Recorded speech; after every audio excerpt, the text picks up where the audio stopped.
One, two, three.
Let's see if that works.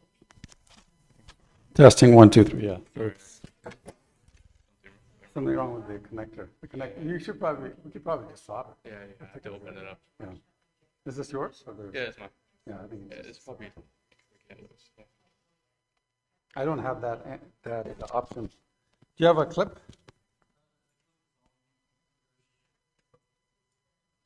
Where did the clip go? Usually it's right here. Probably came up. Hold on.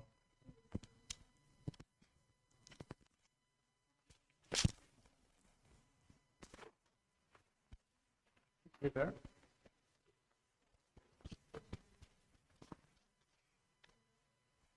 Yes.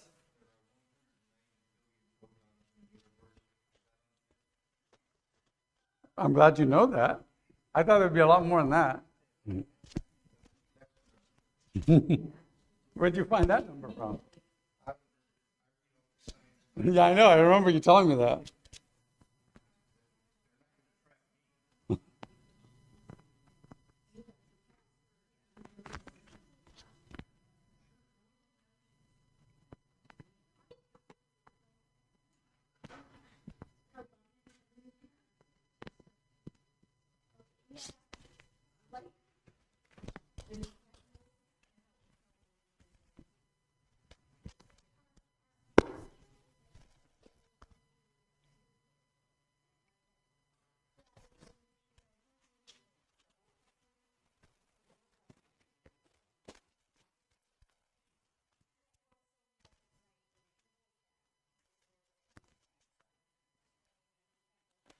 Okay. How's that sound? Okay. Testing, one, two, three. 1, 2, 3, 4. 1, 2, 3.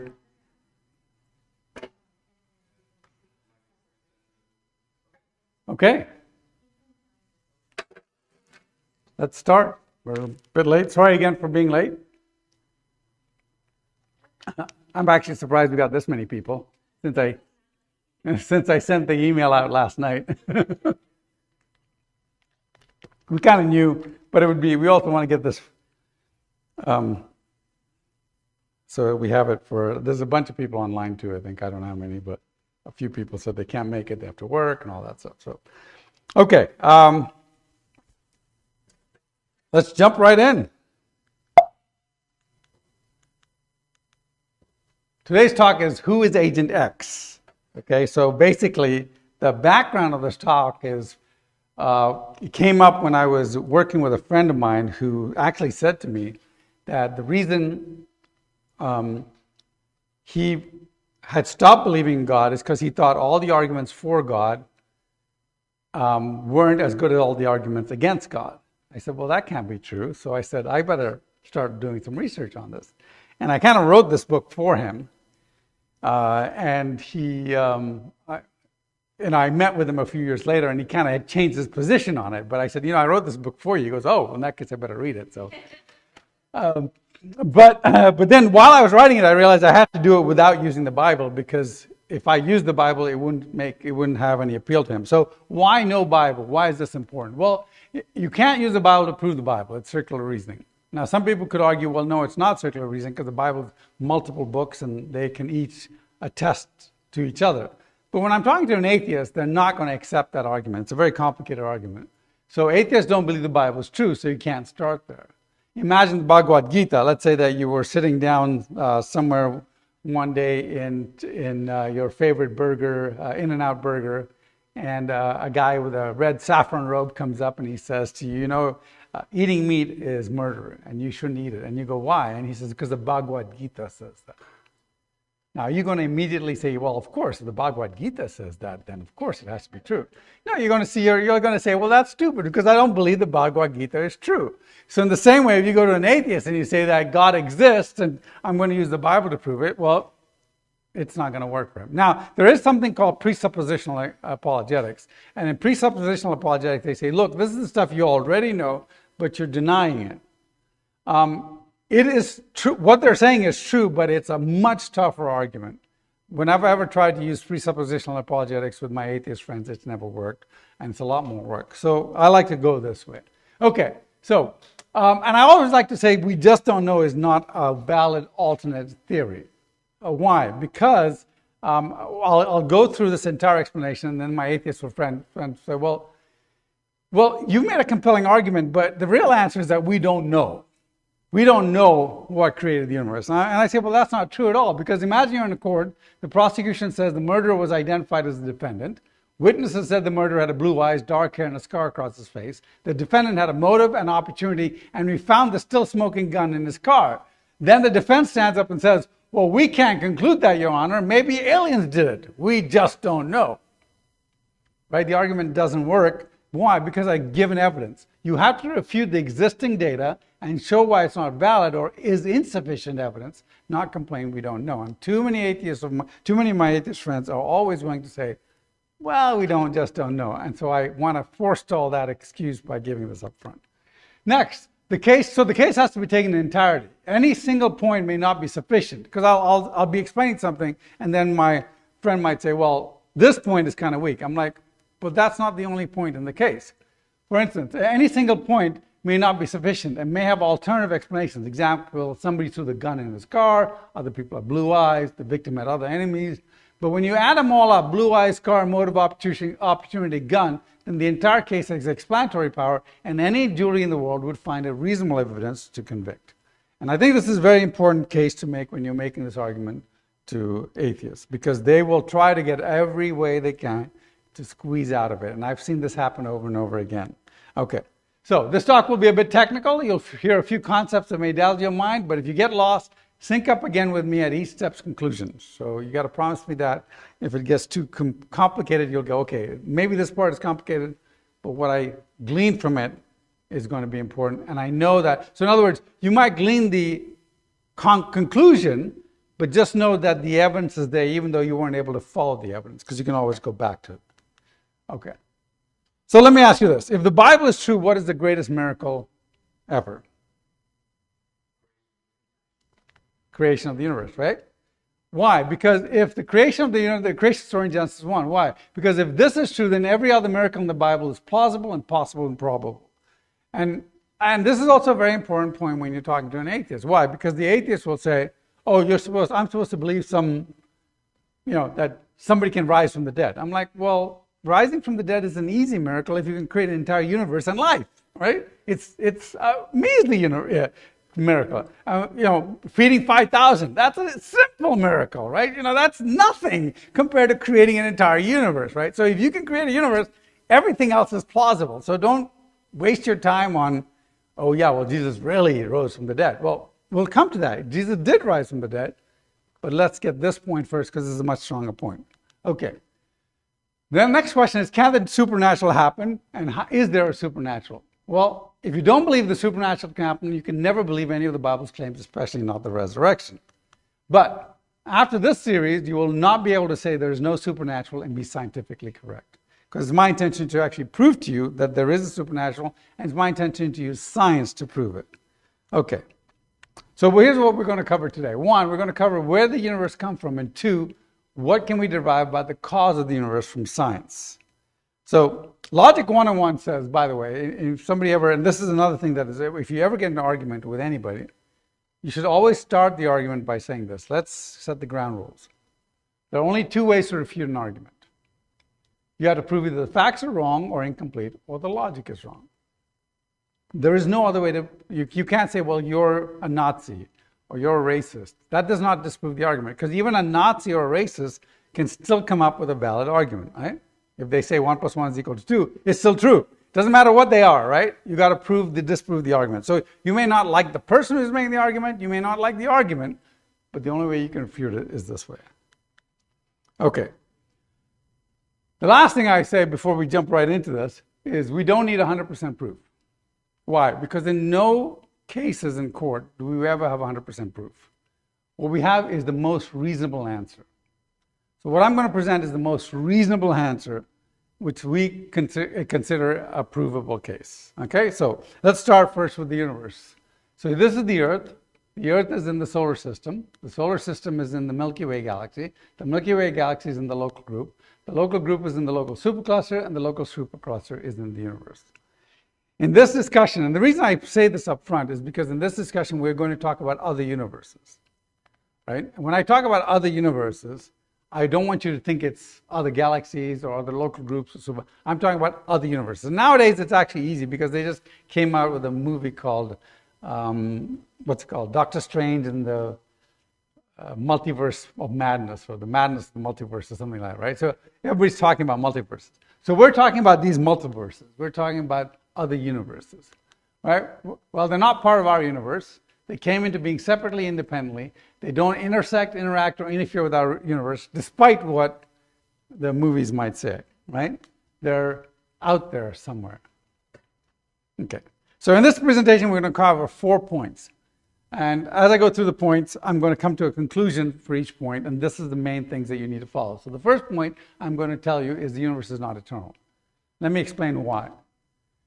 80 years ago, atheists said, everything which has a beginning has a cause, and anything that existed forever needs no cause, right? So, this should be self-evident. Why? Because if something has existed forever, there was no point at which it did not exist. Thus, there is nothing that precedes it. Therefore, nothing could have caused it, because to cause something, you have to precede it causally, not casually, but causally in the cause format, in the cause sense, or temporally, that means in time, right? So, if something has existed forever, there was no point at which it did not exist, so nothing precedes it, so nothing can cause it because nothing preceded it, right? Thus, scientists and philosophers agree that if anything that existed forever logically needs no cause, right? Because logic is quite simple. Okay, so 80 years ago, the atheists said everything which has a beginning has a cause, anything that existed forever needs no cause, and then the atheists would say the universe had no beginning and existed forever, therefore the universe needs no cause.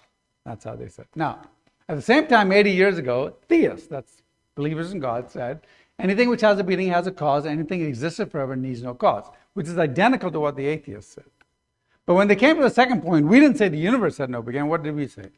We say God had no beginning and existed forever. Therefore what? Therefore God needs no cause, right?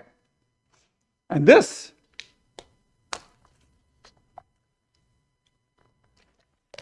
is called the cosmological argument. Now, it's very important at this point that you don't get confused between the cosmological argument and the cosmological argument. The cosmological argument goes like this. Everyone who needs a hairdresser has hair, and anyone that has no hair needs no hairdresser. The second point of the cosmological argument is that Gandhi has no hair. So the third point, the conclusion of the cosmological argument is what? Therefore Gandhi what? Needs no hairdresser. Okay? So that's the cause. Now, I don't want you to get confused between the two. We're talking about the cosmological argument, right? And this is the cosmological argument. But there was a problem here. Remember, atheists say that everything which has a beginning has a cause, and anything that exists forever needs no cause. The universe had no beginning and exists forever, therefore the universe needs no cause. And Christians would say the opposite, right? Now, but then 80 years ago, a guy named Hubble, there he is right there. He's always has a pipe in his mouth when you see his pictures. He's looking out the Hooker telescope, and he notices something about certain galaxies. He notices that certain galaxies are redder than they should have been. Now you go, how did they know what color the galaxy should have been? Well, there was a whole system. There's a book called The Big Bang by Simon Singh, and he explains how we knew what color the galaxy should be and all that. So we looked at these galaxies, and we said some of these galaxies were redder than they should have been. And we looked at all these different galaxies, and the further away they were, the more red they were. So we said, well, how come that's the case? Why is that the case? What are we seeing? And then they realized that they were seeing the Doppler shift. Now, you know the Doppler shift. The Doppler shift is basically, let's say you're standing by the side of the road and a car comes towards you. The car sounds like this. It goes, now, is the car changing its sound? No. What's happening is as the car comes towards you, every subsequent wavefront is closer to the last one, so it sounds like it has a higher pitch. As the car goes away from you, every subsequent wavefront is further from the last one, so it sounds like it has a lower pitch. And so it lowers its sound. Now, the actual sound the car is making is probably closest to what it was when it was right next to you, right? When it was just right here. So that's what it really should be. But they realized that what they were seeing was that the stars were redder. And if you look at the redshift, you see the redshift is the lower end of the scale, and the blue shift is the upper end of the scale.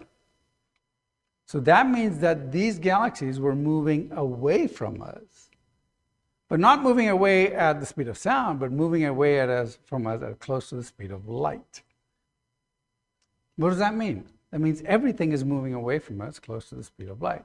And that means the universe is expanding. But if the universe is expanding, then it's expanding from something, right? And if it's expanding from something, it can't be infinitely old, or it would have finished expanding eons ago, and we'd see nothing but fuzzy light out there, because all these galaxies would be infinitely far away from us. And so they said, well, this is interesting. Let's calculate backwards. Maybe we can calculate to when everything was together. And so they went through and they found, oops.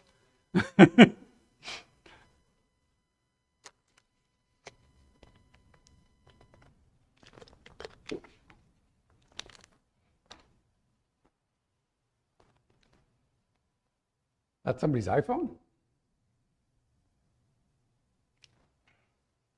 Please don't change your channel. We're having technical difficulties.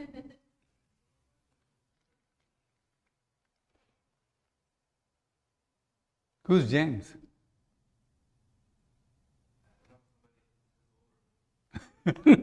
Is somebody named James here? No.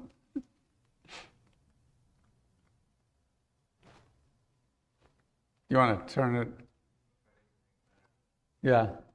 I think maybe somebody's in the vicinity who uses it, maybe.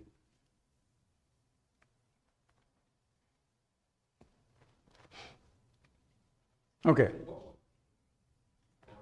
Did you do that, or did somebody just? Can you go to display mode? When? Just right here.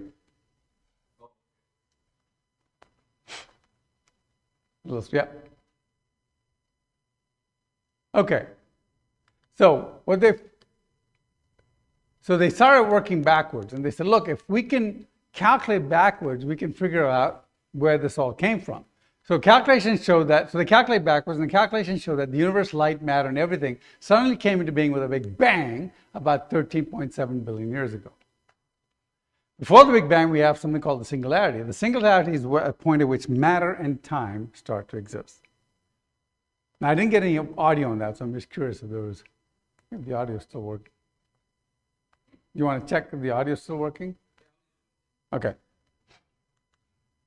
Okay, so, no, I mean audio from the slides. Did it switch off to, just check that. It may have gone back to the HDMI.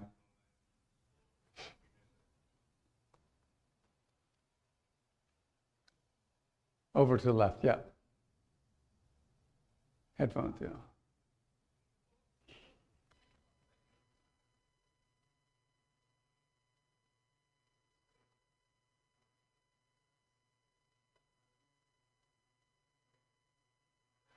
Okay.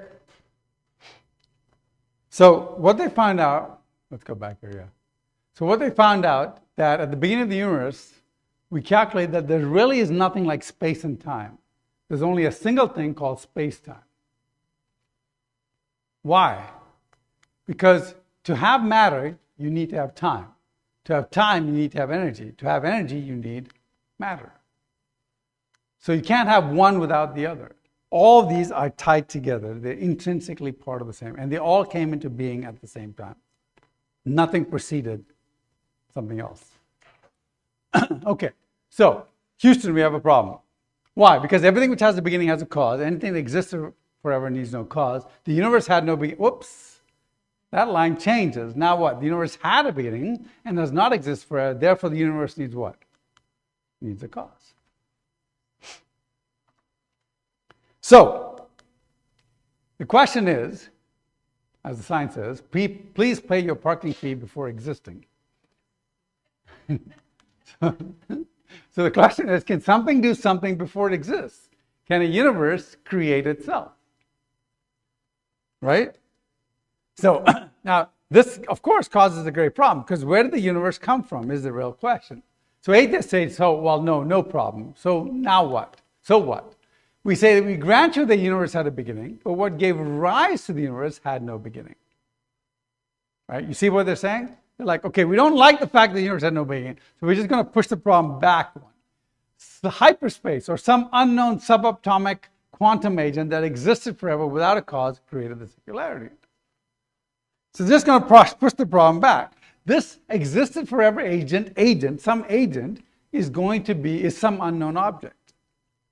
Because they don't want to admit defeat. They refuse to accept the logic, right? So they want to push it back, which is fine. So atheists say some agent created the universe. My atheist friend don't like the word God. I'm not going to use the word God. We're going to call this cause, this agent X. Well, agent X caused the universe. So our job today is to find out who or what is agent X. Now, but we know two things about agent X. Now, so as detectives, we're going to create a little, you know how detectives do this in the movies, you see that they'll say, okay, what do we know about the murderer? Well, he had red hair. Oh, he had blue eyes, right? Oh, he had a scar on his face. It's going to write down all the characteristics, and then they figure out, oh, it's Fred in accounting. That's the guy, right? He's the murderer, right? So that's what we're going to do. We're going to write down all these different things.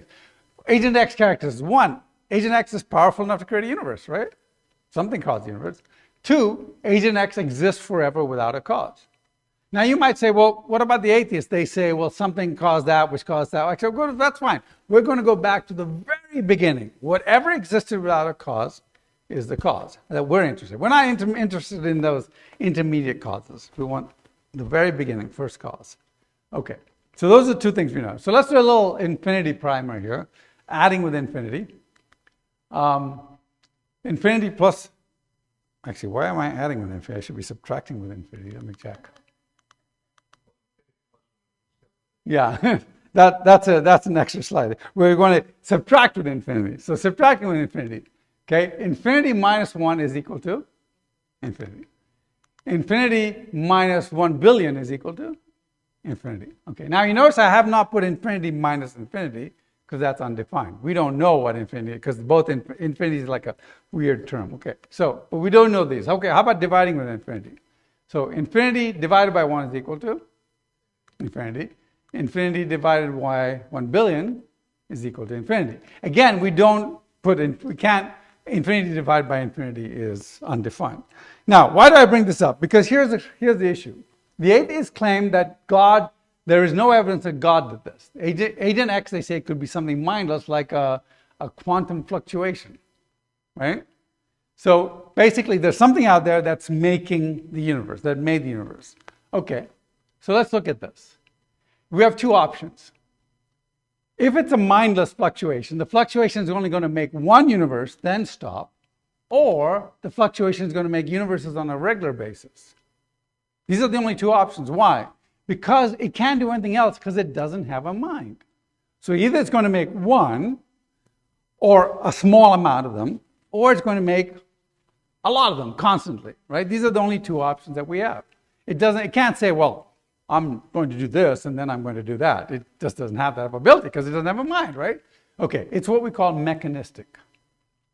And this, by the way, this point is the toughest point of the entire presentation because this is hard to grasp because it's really, you're moving between temporal planes and causality planes and all that stuff. So if you miss this, just get the principle behind it. So let's look at option one. The universe is going to, the fluctuation is going to create one universe, right? Okay, so here's eternity. This is the universal causality line. Here's the eternity passes somewhere there, somewhere off screen, right? If something with no free will and no mind, like a mechanistic fluctuation, existed for all infinity outside of time and was going to create one universe, when would it have created that one universe? Okay, so you have infinity, and let's say it created that infinite universe after 1 year. How old would the universe be? Infinite, right? Infinitely long. Let's say it was going to create that universe after 1 billion years. How old would the universe be? Infinity, right? So it doesn't matter how long it was going to take that. The fact that it created the universe should mean that it would have created it eternity ago. But here's our universe created 13.7 billion years. So that doesn't work, does it? Because our universe is not eternally old. Okay? The universe is not eternally old, nor is it eternally lasting. William Lane Craig gives this example. He says it can be plausibly argued that the cause of the universe must be a personal creator. For how else could a temporal effect arise from eternal cause? For example, if the cause of waters being frozen is the temperatures being below 0 degrees, then if the temperature were below 0 degrees from eternity, then any water present would be frozen from all eternity. The water wouldn't like say, oh, I don't feel like being frozen. I'm going to now get frozen, right? It's going to be frozen, it's going to stay frozen, right? So, the only way to have an eternal cause but a temporal effect would seem to be if the cause is the personal agent who freely chooses to create an effect in time. For example, a man sitting from eternity may will to stand up, hence a temporal effect may arise from an eternally existing agent. Right? So what we see is the ability for a thinking person or a thinking mind to make a decision. But if something is mechanistic, it has no power to make a decision. If the condition was there for the universe to be created, eternity ago, then the universe would be eternally old. Okay.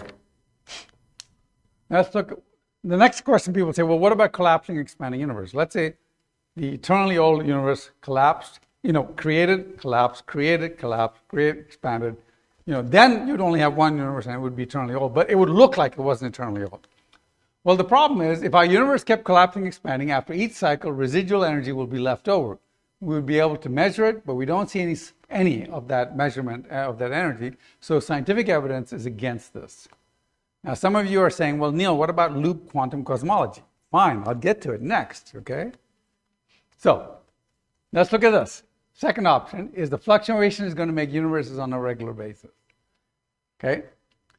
Option 2, here's the universal causality line. Eternity passes somewhere there way off screen. If something with no free will and no mind, like a mechanistic quantum fluctuation, existed for all infinity outside of time, was going to create more than one universe, right? It was just creating, let's say it would take infinity past, and it took 1 billion years to create one universe, and then another 1 billion years to create another universe, another 1 billion years to, how many universes would there be?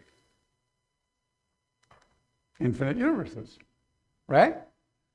What if it was taking 10 billion years to make universes? How many universes? Infinite, right? Because infinity divided by 10 billion or 1 or whatever is still infinite. So you'd have infinite universes out there.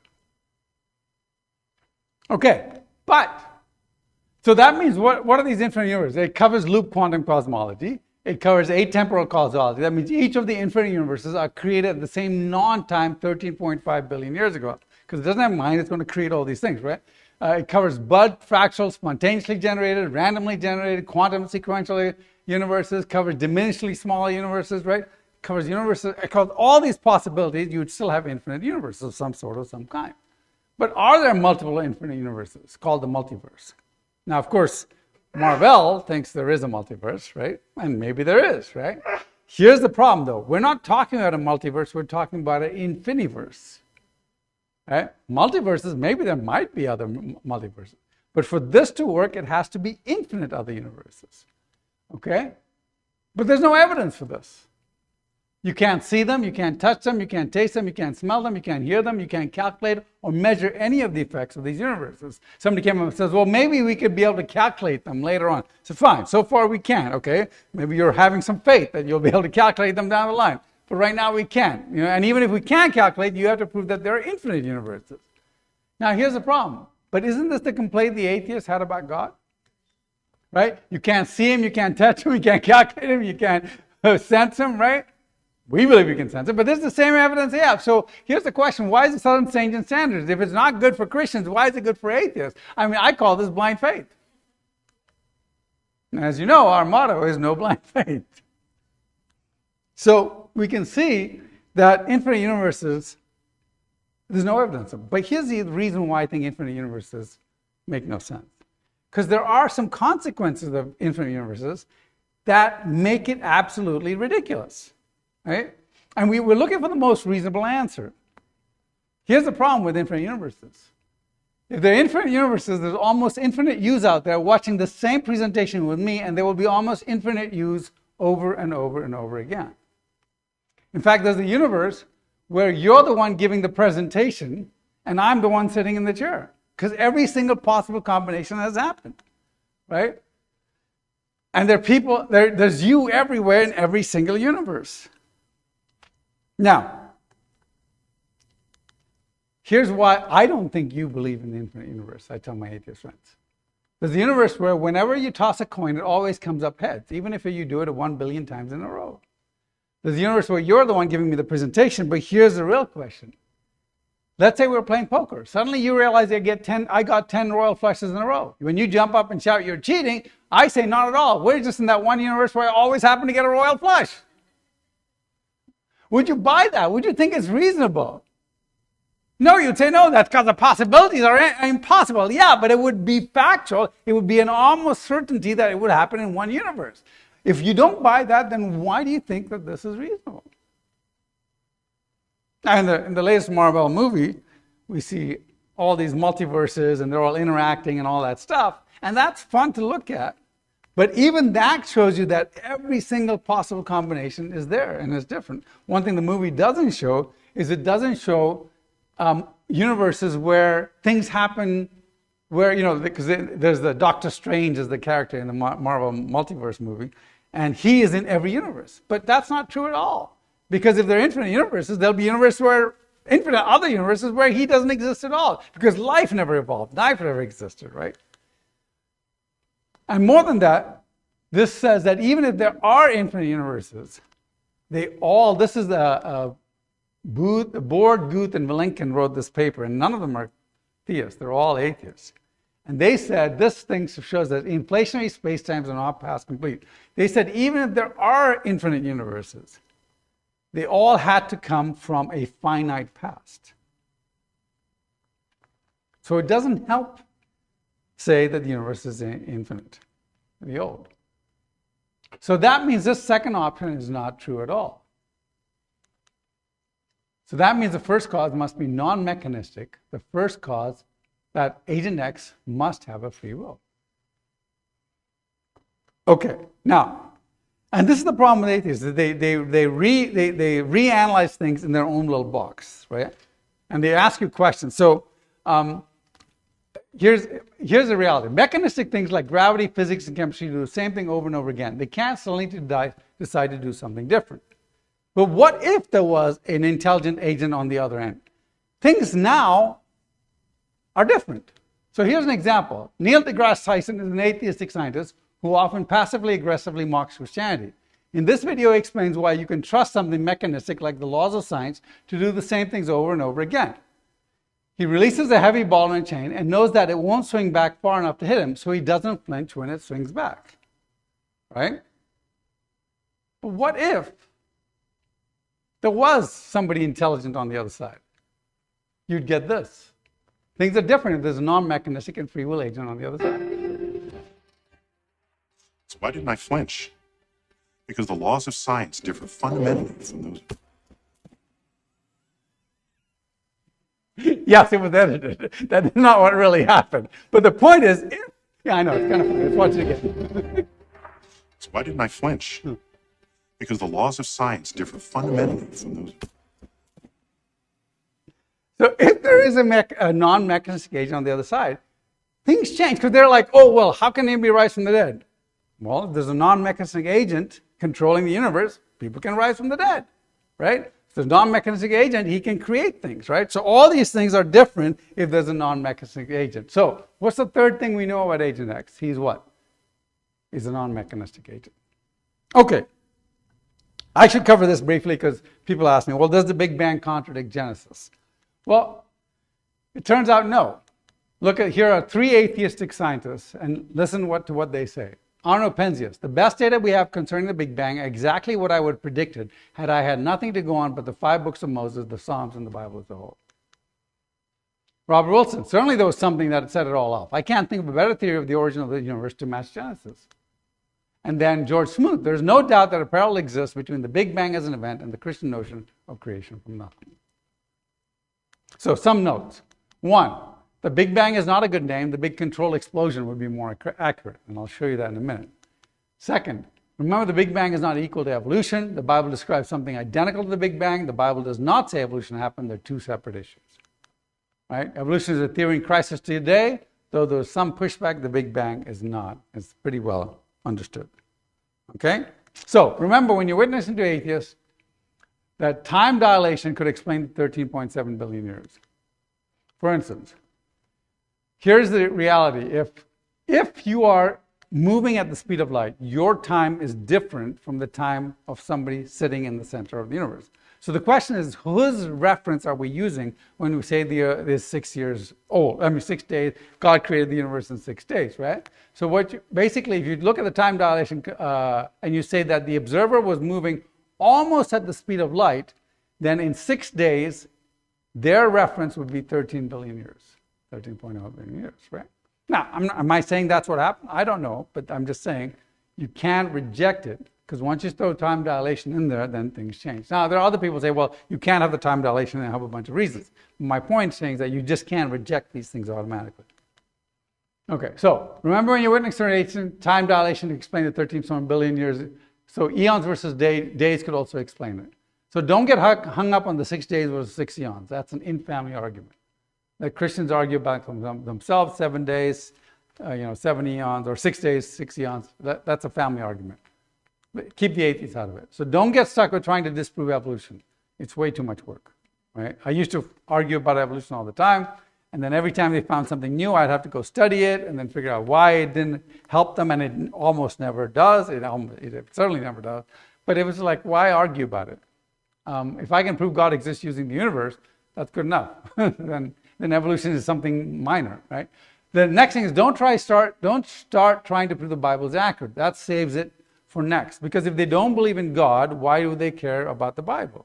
So first get them to agree that it's possible that God exists, and it's a possibility. You might not get them to believe in God, but that they agree that it's a possibility. Then you move on to proving the Bible. You first want to prove that God exists. It's easy enough to use the data the atheist already accepts to do that. So far, we're just using science. Okay. So 4 major points. The second point I said is the universe is fine-tuned. Remember I said it was a big controlled explosion, not a Big Bang. The Big Bang is so fine-tuned. There are 3 points. The Big Bang is so fine-tuned that even slight variations would cause instability or collapse or destroy the universe or not a light life. Let me explain this. The universe, when it was created, was so fine-tuned that it was almost like baking a cake, right? In fact, the ratio of electrons and protons, if the ratio of electrons and protons had changed by plus or minus 1 to the 10 to the minus 37, no stars or planets would form. If it just changed by that tiny 1 in 10 to the minus 37. Okay? Now let me explain that number, because that's a really hard number to understand. Here's how you can explain that. Imagine using a recipe that used 286 billion pounds of sugar. That's equivalent to all the grains of sand on 100 million Earths. But it was so sensitive that if you added 1 more grain of sugar than that exact amount, the whole cake would fall flat or explode or kill anyone who ate it. Right? Just 1 more grain of salt or sugar, right?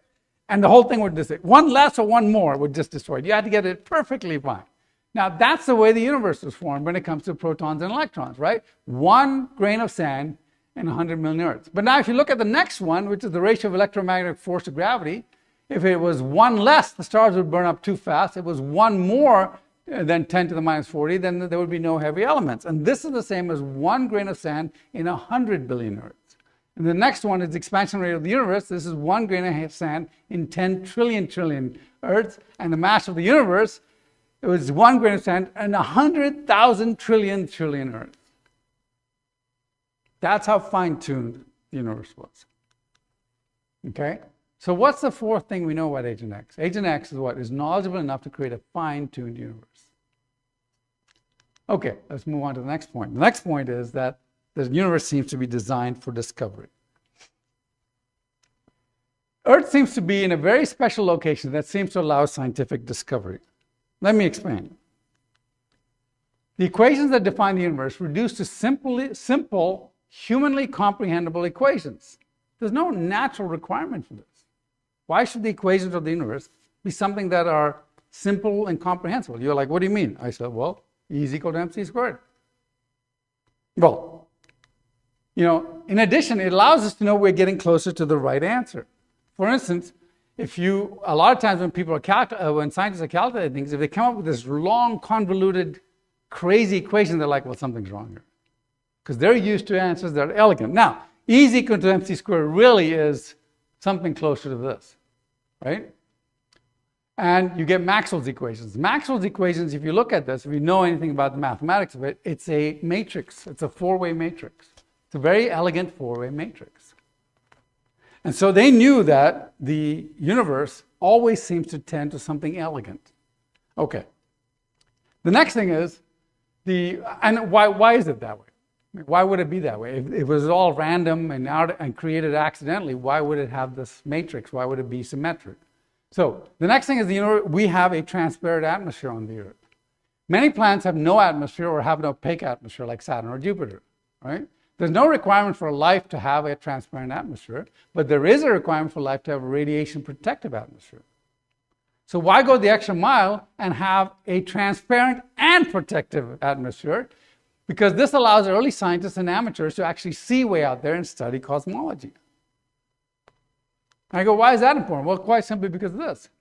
Here's our location in the spiral arm. Here's the next one. You are there. See, you're sitting right there. Can you see your head move? Okay. If we look from the side, we see that the Earth is right there in the spiral arm. Now, why is this important? Because if we were too low or too deep or too close to the interior arms, we'd never be able to see past our own galaxy to discover the Big Bang. Let me explain. This is our closest nebula, sharpless 2216, right? If you go outside and see sharpless, it's tiny. But what if you went outside and you saw the Tarantula Nebula? What if we were next to the Tarantula Nebula? What if we were closest to the Tarantula Nebula as we were to sharpless 216? So here's what you see when you see sharpless. You go outside in the night sky and you see sharpless, there it is, right? Now let's say tomorrow we walked out there and we're the same distance from sharpless as we are from the Tarantula. You'd walk out there and you would see that. If Tarantula was as close to us as sharpless 2216, we'd have shadows at midnight and we'd never be able to see beyond Tarantula to see the Doppler shift of the stars. It would just be this big blur of white sky, right? Now, why is this important? Because how did we discover the Doppler shift?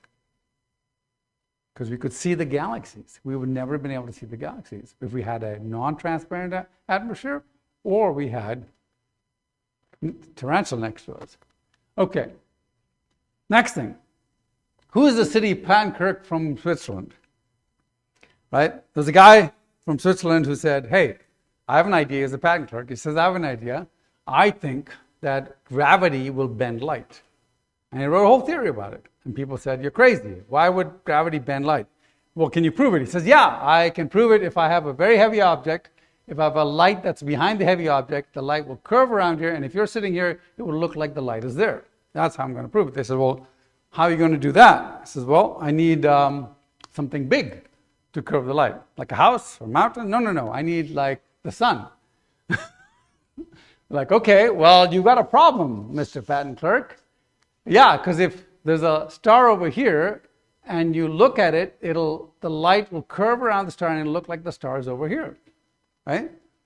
So it'll look like, here's the star really, but because of the curvature, it'll look like the star is over there. I said, yeah, but you've got a problem. How are you going to do this? Because you've got the sun out there. You've got to cover the sun with something, and it can't be in our atmosphere because of the atmosphere deflects the light. It's got to be outside it. So you've got to cover the sun with something outside our atmosphere. Well, it better be the right size. Why? Because we need the right size object to cover the sun. Too big and we see only black, right? Because it'll cover the star, because the star is right behind it. Too small and it doesn't cover the sun enough, and the sun is too bright. So we don't see anything.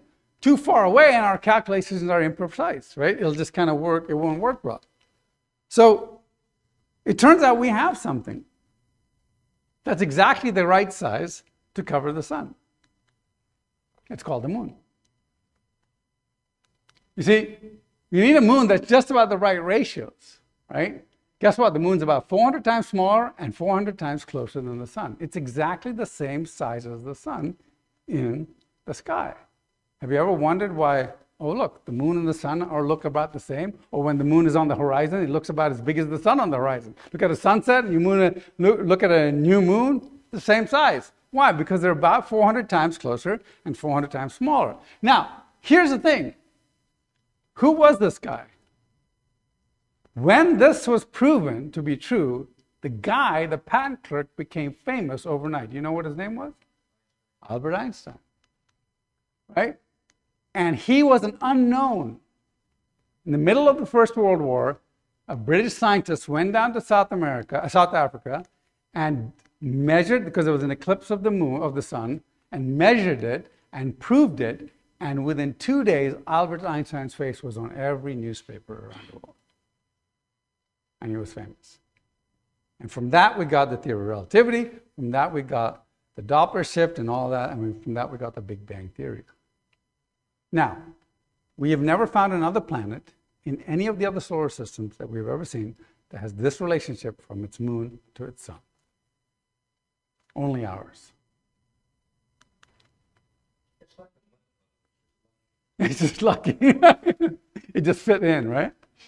Now, of course, objection, but we could have verified the theory of relativity some other way. Yes, but when you add it to the transparent, remember I said you got to add on. Transparent atmosphere, location of the spiral, and the fact that the moon is moving away from the Earth, and the moon is moving away from the Earth. In another 100 million years, this experiment won't work.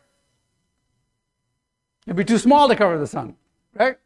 And when you start looking at all these, we're finding guns and motives and blue eyes suddenly all over the place. Yeah, there you go. Well, that we did, right? So what's the fifth thing that we know about Agent X? What? He wants us to discover him using science. Why are all these things falling into place? Okay. Let's look at the last one. There are dimensions. 10 dimensions. For brief moments after the Big Bang, there were 10 dimensions, if not more. These disappeared to our senses after 10 to the minus 23 seconds. Like what? Let me explain that. We have 3 dimensions that we know, height, length, and width. There's a 4th dimension. It's actually half a dimension. What's that? Time. Dimension of time, right? You can only move in one direction in time. You can't move backwards in it. Okay. What if, when the scientists were doing the calculations, they came up with a really hairy equation. Calculations of the Big Bang and all that. Came up with this very hairy equation. And they said, oh, something's wrong here because we know that equations are not complicated. So they said, let's do this. Let's throw another dimension in. And the equation became simpler. You said, well, that's interesting. So let's throw another dimension in. The equation becomes simpler. And Simon Singh talks about it. When they got to 10 dimensions, suddenly the entire equation set became this symmetric matrix. A 10-dimensional symmetric matrix. And they said, something is going on here. When they went to 11, it got bigger and messier, and they said, okay, something's here. So they said, what if there are 10 dimensions? So science now thinks it's quite possible there are 10 dimensions. Well, what does that mean? What are 10 dimensions? I mean, you know height, length, width, and time, but what is that other dimensions, the other 6 dimensions? Well, here's a video that kind of explains things, puts things in perspective, and then we'll continue from that. So, at the Big Bang, there was also a 4th spatial dimension and more. So this is what it looks like. This is what it would be. You want to turn off the light? I don't know.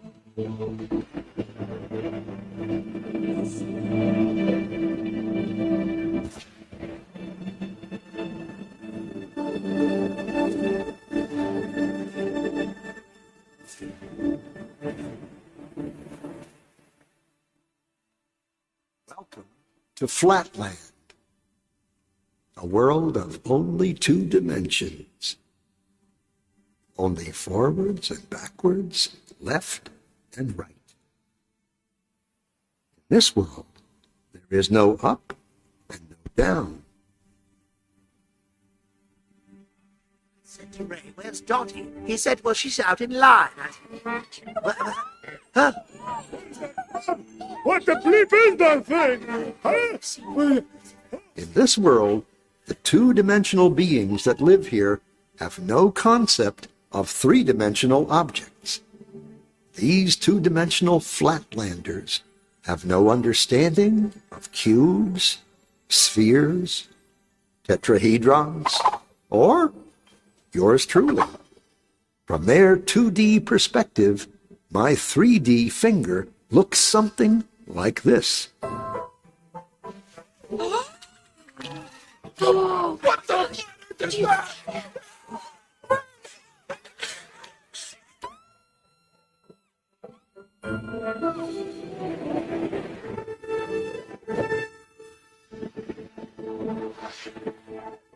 Hello, little circle.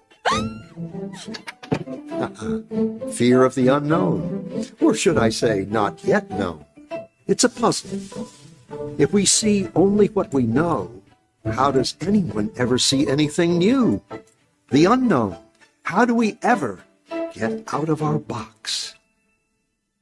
Hello, little circle. Don't be afraid. You. This is always the tricky part to explain. I'm in another dimension, another space. I am above you.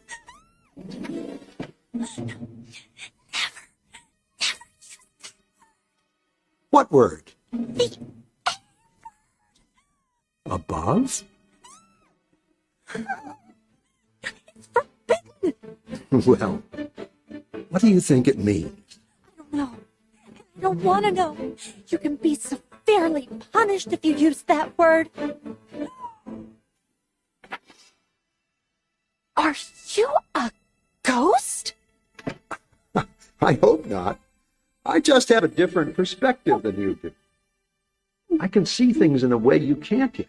Oh, yeah? Well, okay, you have a safe hidden in your pantry. And inside it, you have 12 coins, a will, and a passport. How did you know that? What are you? Are you a god? Well, nope. You see, since I am above you, in the third dimension, I can see inside things in your world. Third dimension? You are a crazy ghost. There's only two. Look. So, if I were to touch the inside of your stomach, how would I do that? Well, you'd have to cut through my skin. Otherwise, it's impossible.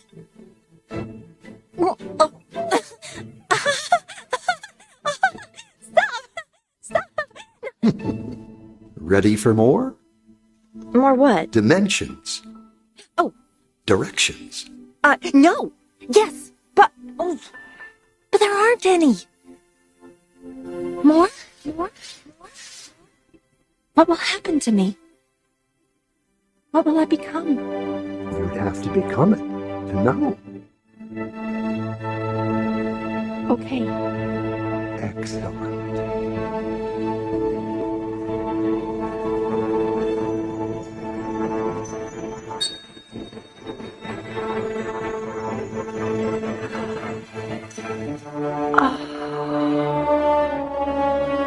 I never knew.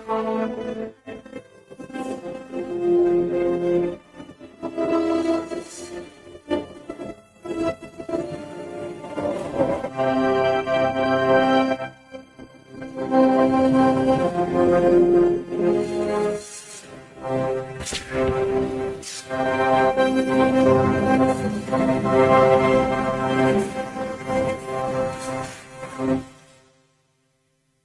it funny? That which we are most afraid of is what thrills us the most. That's what it would be like if you were a two-dimensional being encountering a three-dimensional being. So, what are these other dimensions? Well, to understand that, we have to put some things in perspective. So here is a cube, right? It's three-dimensional. So a two-dimensional being would not be able to understand this cube. But we can unfold this cube into this. And then a two-dimensional being, while not understanding what it looks like, in three dimensions, will be able to say, oh, it's composed of what? 6 squares. So what if there was a four-dimensional cube? What would it look like? Well, we wouldn't be able to understand what it looked like in 4 dimensions, but we could possibly unfold that four-dimensional cube into 3 dimensions. What would that look like? Well, let's think about this, right? Here's a square. A square is really a two-dimensional cube, right? And a cube is a three-dimensional cube. So here's a square. It's a two-dimensional cube. We notice that it unfolds into this. So it's two-dimensional. It's a square. And number of sides, 4 sides, and each side is a line. Right? Now let's look at the cube. The cube is three-dimensional. It has 6 sides, and each side is a square. So if we had a 4-dimensional cube, what would it be? Well, it's called a hypercube, 4-dimensional. Now, the square had 4 sides, the cube had 6 sides. So how many sides is the hypercube going to have? 8. Each side of the square was a line. Each side of the cube was a square. So each side of the hypercube is what? A cube. Okay. So when we unfold it, what is it going to look like? You ready? This is what it would look like. See the 8 cubes? So there are 8 sides of the cube. And you go, well, wait. How does it fold up together? We have no idea. But on the other hand, we could kind of rotate it and look at the shadow it makes in our world. Right? So here's a cube, right? A two-dimensional creature can't understand this cube. But I know that because of the perspective, this side of the cube and this side of the cube are the same. And if I were to rotate this, every time it rotates towards me, I should say, oh, look, there's the square, there's the square, there's the square, right? As it rotates towards me. So if I took a hypercube and rotated in our space, I'd just see the shadows. I'd also see all these lines, right? This is a two-dimensional representation. I'll see all these lines in between it. And we can imagine what that looks in three-dimensional space. But really, it's a two-dimensional thing. The reason you can see it as a cube in your mind is because you understand what a cube looks like. But when I show you the hypercube rotate into our space, you will see the cubes, but you won't know how it looks that way in 4 dimensions because you don't have the ability to imagine that. So here's a hypercube rotated into 3-dimensional space. Look, there's a cube, there's a cube, there's a cube. But how does it look out there? We have no idea. Now, here's what's interesting about this. See this circle? If I take a circle and I rotate it, and so this is a one-dimensional plane. This circle in a one-dimensional, first, if I take that one circle in one dimension and I slide it into a line, I see a dot, and then it grows to the full size of the circle, then it shrinks down again, and then it disappears, right? So what if somebody had a ball, a hypersphere, that's a 4-dimensional ball, and he brought it into our 3-dimensional system? What would it look like for us? Well, this kind of gives us the idea. So here's a sphere brought into a 2-dimensional plane, right? So when you start, there's nothing, and then as the tip of this hits the 2-dimensional plane, you'll see a dot. And as it sinks into more and more into that 2-dimensional plane, you'll see the full size of the circle, just like here, but now we're in 2 dimensionals. And then as it disappears, it'll go out, right? So here's what it would look like. See, it makes that intersection. Now remember, if you're a 2-dimensional being, you're just seeing that 2-dimensional sphere as it goes in. It hits you get a dot, you get a circle, and then it shrinks back down, dot, disappears, dot, circle, right? And that circle, and the middle of it, is the maximum size of that sphere in 2 dimensions. Everybody with me so far? So now the question is, what if I took a hypersphere in 4 dimensions and I brought it into our plane? What would it look like? Here's what it would look like. Ready? Okay, here we go. This is the circle. This is a 2-dimensional. This is the hypercube. The first thing you'd see is you'd see a dot, and then you'd see a small sphere, and it would grow to the biggest size of the sphere in our plane, and then it would shrink back down. So if somebody had a basketball, a 4-dimensional basketball, and brought it in, first I'd see a small dot, then I'll see a small sphere. It would grow to the full size of that sphere in 3 dimensions, and then would shrink back down, and the whole time it would look like it was flying. Right? Because there's nothing below it, there's nothing above it, and there's nothing around it. Now, what does that mean? Imagine that there was a person in another dimension, in a 4th dimension, and he came into our 3 dimensions. What would you see it? You'd see some sort of dot, and then you'd see something that grew and grew and grew until it looked like the full size of them in 3 dimensions. And then as they left, it would disappear again. And the whole time it would look like they were flying. What does that sound like? Angels and demons. Beings in other dimensions that intersect our plane and then leave our plane. Right? Now you're going, wait, this is kind of far-fetched, this is all science fiction. No, in fact, we've talked about multiple dimensions all the time. We've talked about wormholes, they talk about wormholes. See, here's the wormhole, here's our universe in our 3 dimensions, but what if it was curved in the 4th dimension? In fact, we could go through that wormhole to Alpha Centauri, which is about 4 light years away. And we'd instantly be there. Now remember that 2-dimensional creature, right? That 2-dimensional creature was on a plane, and that 3-dimensional creature could see inside the 2-dimensional creature. That 2-dimensional creature could not hide from the 3-dimensional creature, right? Because how can the 2-dimensional creature hide behind anything? Because everything looks flat to it. So in the same way, if there's a 4-dimensional creature, a 3-dimensional creature cannot hide behind the 3-dimensional. We hide from a 4-dimensional creature. In fact, it would see everywhere, inside, outside. It would be look inside your body. It would be inside your brain. It could be everywhere. In fact, if you had a 2-dimensional creature moving around, I could be, and let's say there are 2 2-dimensional creatures and they were next to each other. I could be closer to both creatures than they are to each other. Why? Because I just do this. In fact, I could go in them and I could control them if I had that power. And the 2-dimensional creatures would be possessed by a 3-dimensional creature.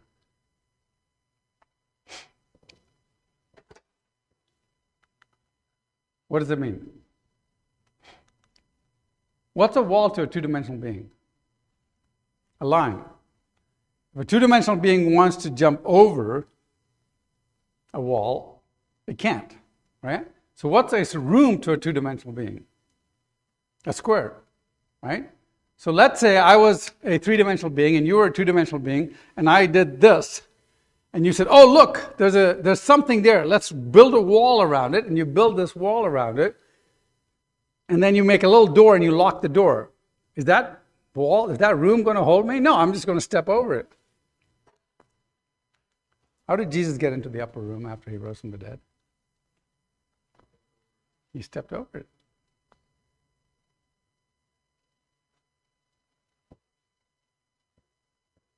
So now we have a scientific explanation for angel demons. And seriously, I've had this discussion with atheists. They're like, well, I said, do you believe that there could be matter in other dimensions? Yes. Well, then all you're arguing with me is that there is no intelligent life in other universes. That's the extent of your argument.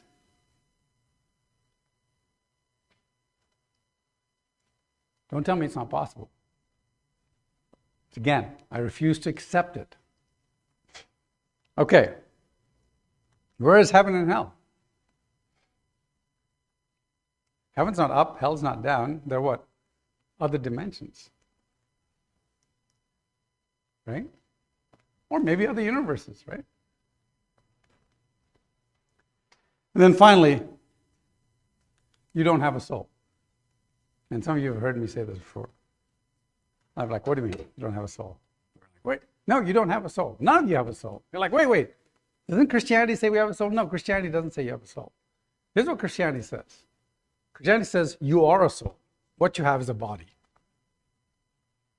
You are the soul. What you have is a body. This is not you. This is not me. This is merely the vehicle that I'm driving around. And so in that video, when the being gets pulled out, that's a bad representation. When a being gets pulled out, what really gets pulled out is the sphere that was always inside that circle, and the circle is left behind. So that means, what is death? What's it like to die? All you do is you leave the body behind, and science now can explain, not the natural. Remember, the natural is the 4 dimensions. But what are the other 6 dimensions? The supernatural.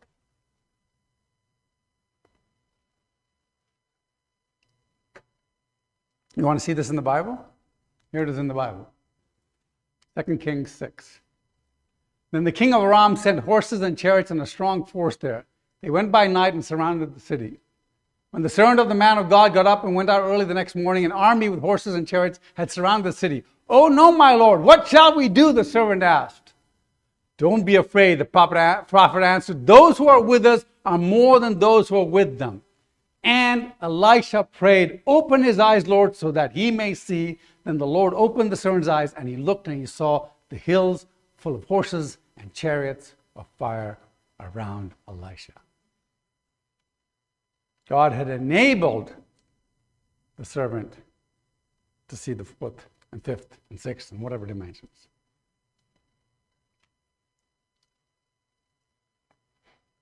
And then, of course, the Bible says, "Who can hide in secret places to the Lord, that I cannot see them, declares the Lord. Do not I fill the heaven and the earth," declares. Remember, the 2-dimensional being cannot hide from a 3-dimensional being.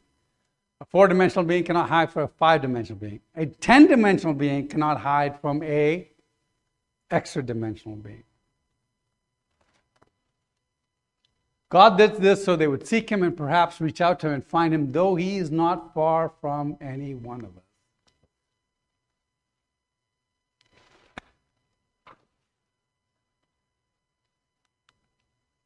And I go, well, this is all science fiction. No, we spent $3 billion to build a Large Hadron Collider. Why? To detect the 5th dimension.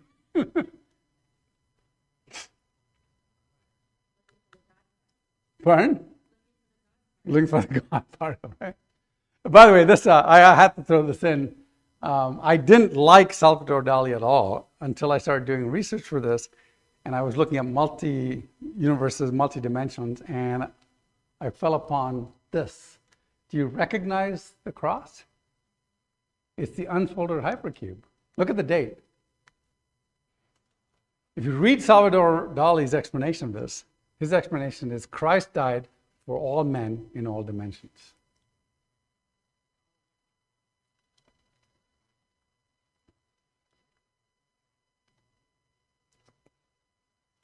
So, why is this all important? Because this means that Agent X must be outside of time and space and outside of the universe. Why? Because prior to the singularity, time and space do not exist, nor do these other dimensions. So whatever causes singularity did so outside and previous to time and space, and any dimension existing is not multidimensional, but extra-dimensional. So angels and demons are multidimensional. But Agent X is extra-dimensional, outside, or non-dimensional, if you will. So remember we said there's nothing really like space and time, just a single thing called space-time. Because matter needs time, needs energy. You can't have one without the other. Right? So Agent X is not made of what? Not made of matter, does not need energy, is not constrained by time. So Agent X is not material or physical. So whatever created the universe is not material or physical. This is not something I created. This is a scientific conclusion, right?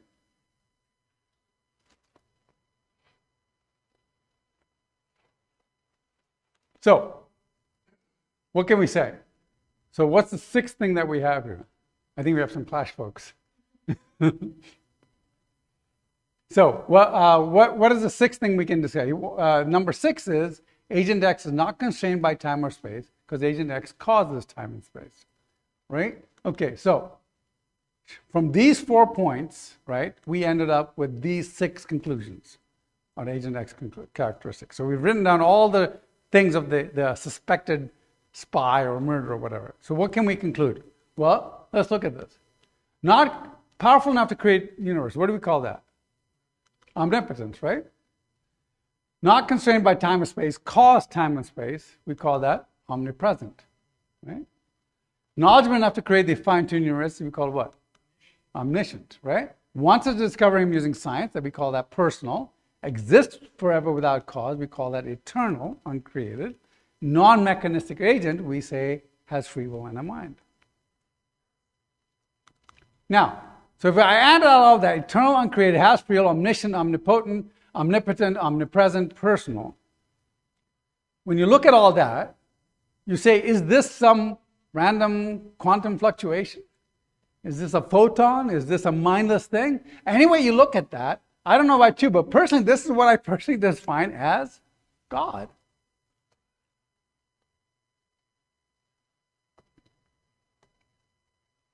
Now, did I use the Bible to prove any of that? Or rather, did that just prove the Bible knew what it was saying all along? Now, one of these arguments, the fine-tuning argument, was used by Anthony Flew, who was a lifelong atheist, created the Royal Atheist Society. And he didn't become a Christian, but he became a deist. Right? Now, of course, people are going to ask, well, where did Agent X or where did God come from? What was before God? Right? Now, let's go back and answer this question, because kids ask that, adults ask that. Okay?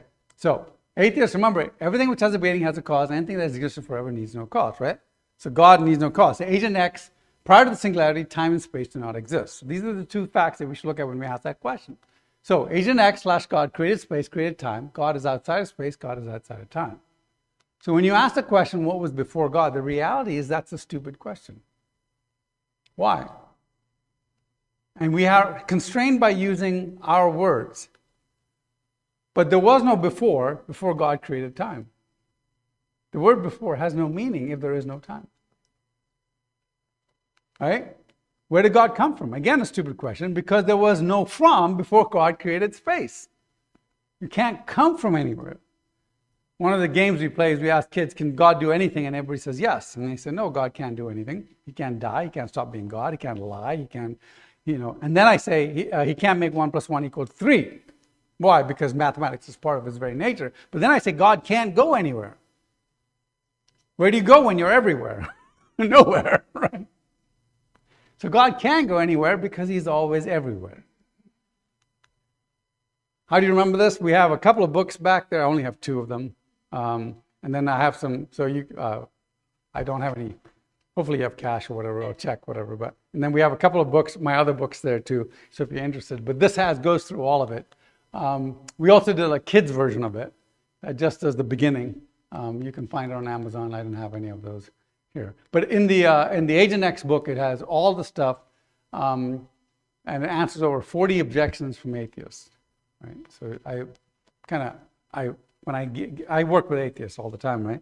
So I would be working, and then at lunch we'd go out and we'd have lunch and we'd have these discussions, and they'd ask me all these questions. I thought, that's a good question. I haven't answered it in the book. Let me answer it in the Q&A part. So I answered it in the Q&A part.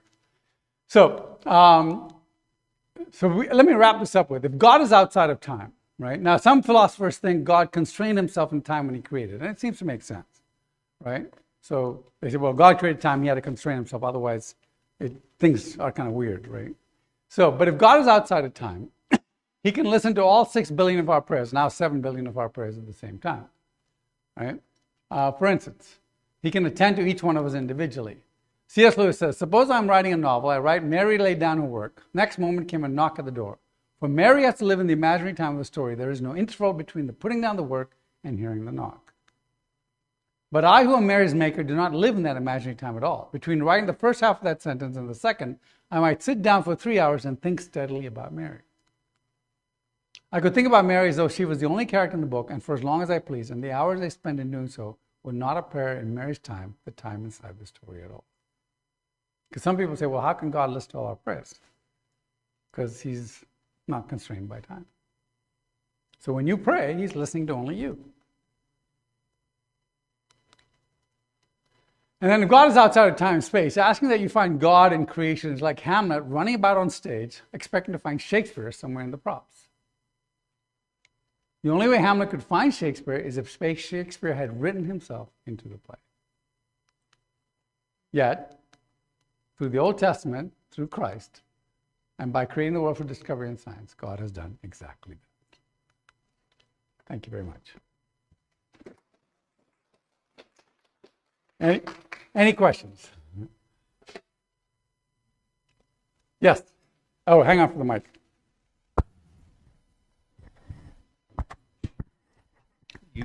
You talked about your atheist friends. Do any of them make any attempt to explain inflation?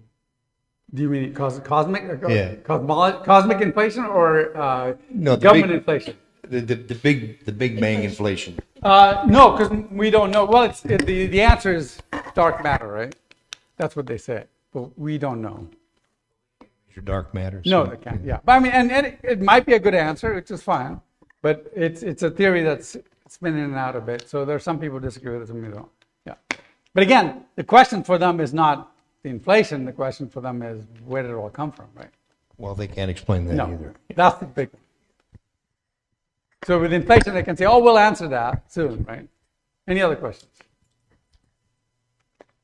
Kind of a heady topic, so I don't expect too many questions. Anything else? Okay. I think we should. What time is it? Are we ready to hand it over to the clash? Okay. So we have a few more minutes. But if you want to come and chat, come on up, and we'll talk later. Thank you very much. And a big hand to John and Robin.